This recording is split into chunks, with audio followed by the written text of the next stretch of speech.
TOA community, what's up everybody? Welcome back to trainingtheolderadult.com. I am Robert Linkle and I have hair all over my chest. Just got my beard trimmed. Doesn't that look nice? Huh? Looks good? Looks good? All right, welcome back to the channel, Robert Linkle, trainingtheolderadult.com. Please subscribe, hit the bell, make sure you don't miss any of the content that we put out every week for you. Today we're going to talk about TILIs. Take it, leave it. One of my favorite lifts, one of the most efficient, one of the most effective ways to teach proper deadlift, but also I like to use this kind of dimmer light switch analogy a little bit when we do this. When you think about training for resistance, you have a couple different strategies that you can implement. A traditional strength repetition would include moving a weight through a range of motion, but maintaining tension under that load the entire time. So, for example, if I were picking up a weight off the floor, I properly pick it up, I create momentum. As I squat down or start to deadlift back down, my quadriceps, my legs, and my glutes, my butt, those musculatures are going to start to eccentrically stretch apart, okay? Now that's called potential kinetic energy. It means you're creating a stretch kind of catapult slingshot effect. And right before you get to the bottom and you touch the weight to the ground, you fire and you return back up, stand up tall. Your muscles kind of work like a slingshot, right? And they sling you back up into the standing position. So the opposite of that would be when you squat down, you set the weight down, and that potential kinetic energy, slingshot, as soon as you set it down, it goes, it all goes away. Because that whole pre-stretch, the tension against the load, as soon as the load goes out of the tension of the body, basically, once the musculature goes, oh, I don't have to hold this anymore, all those Golgi tendons that are firing the muscle to say, go fast, they all go away. And so now when you have to like restart and just go, hey, we just lost all the momentum, now fire and go up. Now we're kind of talking more of like a dead start, thus the deadlift, no momentum, and it's just pure strength every time, okay? So the first one might be a little bit more dynamic, maybe more powerful way to train. And the second is a little bit more of a strength-based way to train. So you can think of the first as a dimmer on a light switch, dim down, dim up, dim down, dim up, dim down, dim up, right? And so it's always on, it's just different intensities. Where the other one, light switch off, set the weight down. Light switch on, pick it up, right? So you either have it or you don't have it. You're engaging it or you're not engaging it. This is a good way to get your clients to get strong pretty efficiently, dead starts over and over and over again, but they're practicing a really practical lift, which is picking something up off the ground. So I'm going to show you a video and kind of talk over it a little bit, give you some ideas and some strategies, why we like this so much. It's very similar to the sit to stand and why there's so much value in the sit to stand, because it's a very practical daily life movement. In this way, we are hinging into a chair. This one, we're going to kind of hinge squat down to the floor to pick something up. And I got a couple pieces of equipment behind me to show you right at the end, just how we kind of practically implement it a little bit more efficiently with some of our clients here, but also how we do it online. All right, let's take a look, see here. Mike and Janine performing the TILI, take it, leave it here in-house. So basically they have kettlebells of choice. These are a little bit higher. These are power block kettlebells, okay, that they're using in-house here. And I love these power block kettlebells because not only, number one, they're adjustable in load, all built into one. You can pull a pin and drop other weights out of the bottom, but they're about 2, maybe even 3 inches. The one that Mike has, about 3 inches, a little higher than a regular kettlebell of somewhat equal weight, okay? So I like having an implement where it's a little bit higher because not everybody can get all the way down to 6 or 8 inches off the floor. Now also notice that they have an orange band. We call those the 1/4 inch orange bands, where we have done a little loop, swoop, and pull. You lasso it and you pull it back through the handle. I'll show you here in just a second. And we self-tether those bands to our feet. So we are the anchors, and as we properly pick that kettlebell up, you now have a progressive load, okay? So Janine's picking up a 16 kilo kettlebell, which is 35 pounds. That orange band doubled over, I'm gonna guess is closer to 55 pounds when she locks out at the top and back at about 35 at the bottom. Okay, so the band's gonna add somewhere around 20 pounds is gonna be my guess. Mike has 65 pounds and he's probably getting up to about, oh wait, no, it was 53. It was 24 kilos, so he has 53 pounds. So he's getting up to probably 65, 75, oh my goodness, 53 pounds up to about 73 pounds on his lockout by utilizing that orange band. I love these lifts because you can practice that hinge squat mechanic. The weight should always be kind of centered right in between the arches. Again, I'll show you the setup here as we go. Now, our clients at home, okay, they have the option to do a little bit more of a dynamic one. Look at Nancy there at the bottom. No band, but in between the take it, leave it, she's getting a little dynamic pop as she picks it up. So we give the clients the option. Do you want to make this harder via the band, progressive load here like Elaine's doing, okay? Or do we want to keep body weight and get a little more dynamic? Now notice Elaine's start here, where she has this weight. She's stacked up on two, I put them out here as well, two 10-pound little rubber bumper plates. And you can see the stack of weights in front of her. So this is, I have one pin in there. So she has a 10-kilo kettlebell, which is 22 pounds, plus the band. So she's at about 42 pounds on lockout and then returning back down. Now, why do we have it up on the bumper stack? Because Elaine has scoliosis and has some back and hip issues and cannot squat even to 45 degrees or hinge to 45 degrees without compromising her lower back. Knowing that she has this scoliosis lower back limitation, I try my best not to have her squat too deep when we're picking up load, but especially if we're gonna go a little heavier for her, which a 45-pound lockout is pretty heavy, okay?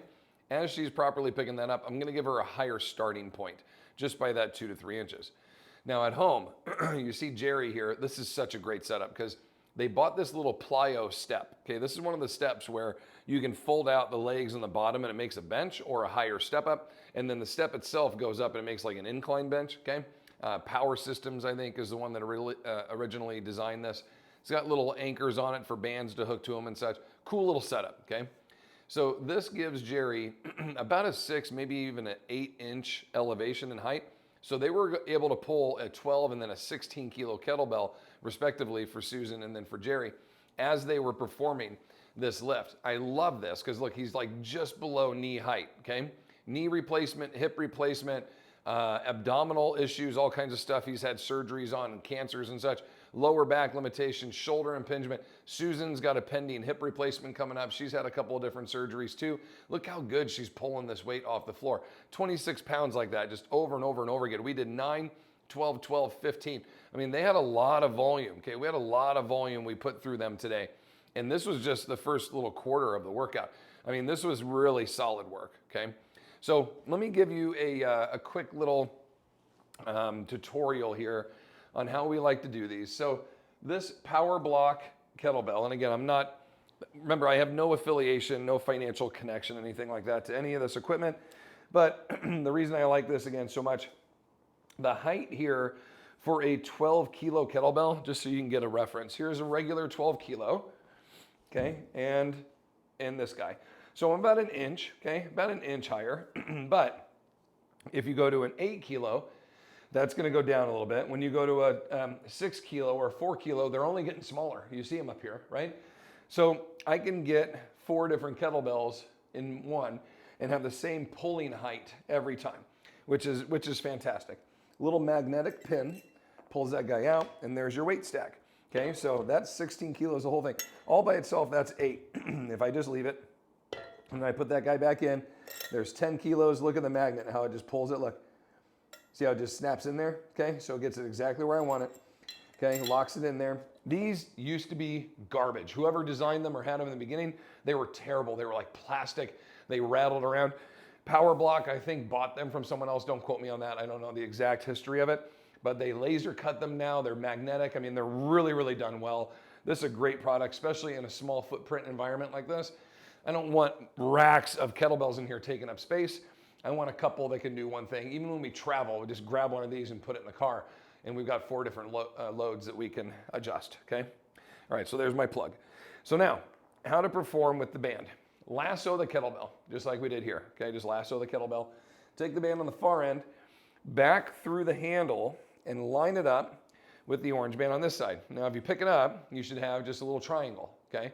The 2 bands. Lay them back down on your side. I'll show you from the side here in a minute. Stand right on top of the band. Proper pickup, of course. Open your feet a little wider. Set it down right in line with your toes, and then a little tap dance. Tap, tap, tap.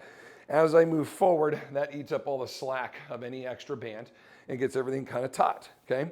Now also when I was tap dancing, I also moved forward, so the arches of my foot are right in line with the bell. Why do we do that? If the weight's in front of my toes or at my toes, typically I will have to kind of bend or round forward to get to it, or at least it just encourages me to lend forward. Where if the weight's right between my arches or even back by my heels, it encourages me to displace my hips and sit back just to get it. So we're basically putting people in a strategically sound position just to address the implement, let alone try to pick it up yet, okay? So I'm gonna push my hips back so I can access the bell, then I'll go down to get it. Pronated grip, proper pick up, up, up, up, up. I feel that tension, I pull the shoulders, I get locked in here nice and taut. Come back down, I'm gonna unload the weight, stand back up. There's my take it, leave it, that's one. Okay, now the other option we had was not tethering in here, and I would then jump in between. Again, we're just trying to leave the ground half an inch, quarter inch. It's not a vertical jump. I don't want them jumping so high they're gonna worry about landing on the kettlebell again, okay? Now I'll set up in the band here again just so you can see it, but when I get done, I walk back a little and just easily step out so I could step right back in on my next set whenever I'm ready, okay? Take one more look at this, how we do this here. Lasso, back, through, and in. Right there, there's my triangle. I'm gonna set that down, stand on that guy, proper pickup, open my feet, set her down, make sure I'm in my arches, tap, tap, tap, tap, tap. Okay, here we go. Hinge displace, pick up, leave it. Take it, leave it. Good over recruiting every time. Really recruit, overcome that band, we're good to go. Secondary part of this, no matter what implement we're pulling height is really nice. So if I want to get an extra, 2.5 inches, something like that, to pull this kettlebell, I can now have the same load, okay? Say I have a partner that's here with me and we both want to do this at the same time, but I only have one implement that I can elevate, the other guy here, okay? I've now got my two heights that are relatively close to each other. We can adjust this without having to switch the kettlebell back and forth because we need to change weights. I could use this lighter one, but still be able to pull it from the right height. Same thing, step right over the top of the implement, displace the hips back, come on down, take it, and leave it, okay? All right, so that is the TILI, and this is one of these staple pieces of our TO Apex 1.0 and 2.0, but really in 2.0. We have a massive progression in this, where we really emphasize this, I wanna say in almost half of the program as we go up. It's a pretty key component to what we do with our older adults and how we get them really strong at sit to stands, at take it, leave it, pulls from overhead via a pull over or a pull down. We utilize pulleys for that quite a bit. Our horizontal pushing, finding great value in bench press. Though it's one of the kind of like, oh, it's Meathead Monday, we're all gonna barbell bench press. We're finding that a neutral grip, deep range of motion bench press for our older adults, actually creating quite a bit of benefit and upper body strength for them, keeping their arms and their bones nice and strong and dense. There's great value there. And then our horizontal rowing is probably one of the most key components that we can do as it works the backside of the body, posture, posterior chain, encourages good health in the shoulders, pulling my head into position, keeping my sternum, my chest, my rib cage, everything else stature-wise, it helps me transfer loads as I move them back and forth. Ultimately, all this strength keeps our body upright so we can then do loaded transfers, also known as gait variations, and improving the way that we walk, reducing our risk of falls, increasing our bone density. So if we do fall, okay, we don't bang and break bones so severely that our quality of life or even our life in general is then threatened. So we're getting our muscles strong, our bone density strong, our gait variations nice and long and wide and based, capable so we can carry the groceries, hold hands with the grandkids, work in the yard, transfer bags of sand or soil, do things in our daily life that we don't have to worry about because we're older, and now that we're old, we're weak and we're pathetic and we can't do any of these activities because, damn it, I'm old. Well, we're taking that out of the playbook here and we're building a progression for 8 weeks that helps people get really strong. We use foundational movement patterns. We teach you how to introduce those and progress them with your clients at a very logical, effective, and efficient format. And so today was just a little hint, a little sprinkle of that, if you will. If you're interested in more of that, head over to trainingtheolder.com. trainingtheolderadult.com. Trainingtheolderadult.com. Let me try that one more time. Head over to trainingtheolderadult.com. Click on the link. You will see in there for personal trainers and strength coaches. Hop in there and check out TO Apex 2.0 coming out shortly, August 28th. All right, everybody. Love and appreciate you all. I hope you enjoyed this. Comment section, hit me up down below. Remember, subscribe, ring the bell. Don't miss any of the content we put out.